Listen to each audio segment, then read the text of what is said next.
সে বাঁচি যাবে, আপনি কি আটকে যাবে।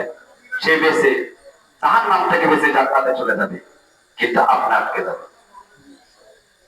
এই জন্য হক এমন একটা জিনিস, একে অপরের হক আদায় করতে হবে। নবী বলেন, আর রহিম ইয়ারহামুকুমুল আরদ ইয়ারহামুকুম মান ফিল আরদি ইয়ারহামুকুম মান ফিস সামা। قال النبي صلى الله عليه وسلم, আল্লাহর নবী বলেন, ও আমার উম্মত, তোমরা মানুষের প্রতি দয়া করো, তাহলে মানুষ তোমাদের প্রতি দয়া করবে। আর রহিম ইয়ারহামুল আরদ ইয়ারহামুকুমুল আরদ, মানুষের প্রতি মানুষ যদি দয়া করে, জমিনবাসী তাদের উপর দয়া করবে। ইয়ারহামুকুম মান ফিল আরদি ইয়ারহামুকুম মান ফিস সামা। আল্লাহ বলেন, যে ব্যক্তি জমিনবাসীর প্রতি দয়া করে, আল্লাহ ওই জমিনের বাসিন্দার প্রতি দয়া করবেন। সুবহানাল্লাহ, সুবহানাল্লাহ। কি বুঝলেন? জমিনবাসীর প্রতি যদি আপনি দয়া করেন, আকাশওয়ালা, এই সৃষ্টি জগতের মালিক, যিনি আমার রব, আপনার রব, তিনি আমার প্রতি আপনার প্রতি দয়া করবেন। আল্লাহ দয়া দরকার আছে কিনা? হ্যাঁ, আছে। আল্লাহ দয়া দরকার, ইহকালও দরকার, পরকালও দরকার, দুনিয়ায় তো দরকার, আখিরাতেও দরকার। ঠিক কিনা বলেন? আল্লাহর নবীর কাছে একজন ভিক্ষুক আসলো।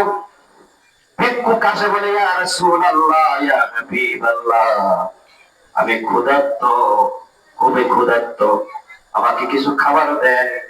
নবীজি তার পরিবারের কাছে খবর পাঠাইলেন। পরিবারের কাছে খবর পাঠালেন, তাদের ঘরে কোনো খাবার আছে কিনা। খবর আসলো, নবী পরিবারের ঘরের মধ্যে কোনো খাবার নেই। কি নাই? নবী পরিবারের মধ্যে কোনো খাবার নাই। যখন খবর আসলো, নবীজি সাহাবায়ে কেরামদেরকে ডাক দিলেন, ও সাহাবায়ে কেরাম, এই ক্ষুধার্ত মানুষকে কে মেহমান হিসেবে গ্রহণ করবা? আমি চাইছিলাম আমার পরিবারে মেহমান হিসেবে গ্রহণ করব, কিন্তু আমার পরিবারে খাবার নাই। তোমরা কে এমন আছো এই ক্ষুধার্ত মানুষটাকে খাবার খাওয়াইবে? সাহাবীদের মধ্যে একজন সাহাবী হাত তুলে, ইয়া রাসূলুল্লাহ, ইয়া হাবিবাল্লাহ, আমি তাকে মেহমান হিসেবে নিয়ে যাব আমার বাসায়।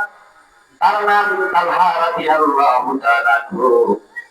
নবীজি বললেন, ও তালহা, তাহলে তোমার সঙ্গী হিসেবে তোমার বাসায় আমার এই ক্ষুধার্ত মানুষটাকে নিয়ে যাও, মেহমান হিসেবে তাকে পেট ভরে খানা খাওয়াইয়ে দাও। সুবহানাল্লাহ, সুবহানাল্লাহ। তালহা রাদিয়াল্লাহু তাআলা আনহু ওই ক্ষুধার্তকে নিয়ে গেলেন তার বাড়িতে। স্ত্রীকে ডাকলেন, ও আমার স্ত্রী, দরজা খোলো, রাসূলুল্লাহ সাল্লাল্লাহু আলাইহি ওয়াসাল্লামের মেহমান নিয়ে আসছে। সুবহানাল্লাহ, সুবহানাল্লাহ। কার মেহমান? আল্লাহর নবীর মেহমান আমাদের বাসায় নিয়ে আসছে, ক্ষুধার্ত মেহমান। ওই স্ত্রী কি আছে, খাবার পরিবেশন করো, খাবার রেডি করো।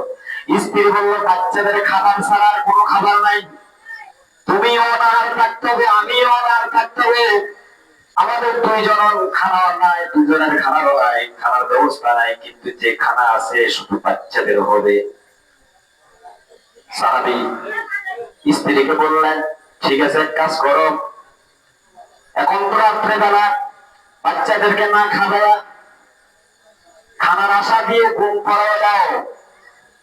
এদেরকে বললা, খানা রেডি করতেছি, তোরা একটু ঘুম পড়া, ঘুম থেকে উঠে তোমরা খানা খাইতে পারবে। তুমি তাদেরকে ঘুম পড়াইয়া দাও। ও তালহা রাদিয়াল্লাহু তাআলা আনহু স্ত্রী বাচ্চাদেরকে খানা রেডি হইতেছে বলে ঘুম পড়াইয়া দিলেন। এদিকে খানা পরিবেশন করলেন। খানা যখন প্লেটে নিলেন, সামনে রুমে নিয়ে গেলেন, বিছানা বিছাই দিলেন। খানা মেহমানদের সামনে বিছনার চাদর বিছাই দিয়ে মেহমানদের সামনে খানা পরিবেশন করলেন। মাত্র কয়েকটা রুটি আর পানি। সাহাবী তালহা রাদিয়াল্লাহু তাআলা আনহু চিন্তা করলো, এই খানা তো মেহমান হবে না, আমি আর কি খাবো? ঠিক কিনা বলেন? তখন তিনি মেহমানদের সামনে খানা পরিবেশন করে বাতির আলো নিভাইয়া দিলেন। কিসের আলো? বাতির আলো নিভাইয়া দিলেন। মেহমান বলল, কি ব্যাপার, আমি আপনার বাসায় মেহমান আসলাম, আপনি বাতির আলো নিভাইয়া দিলেন কেন?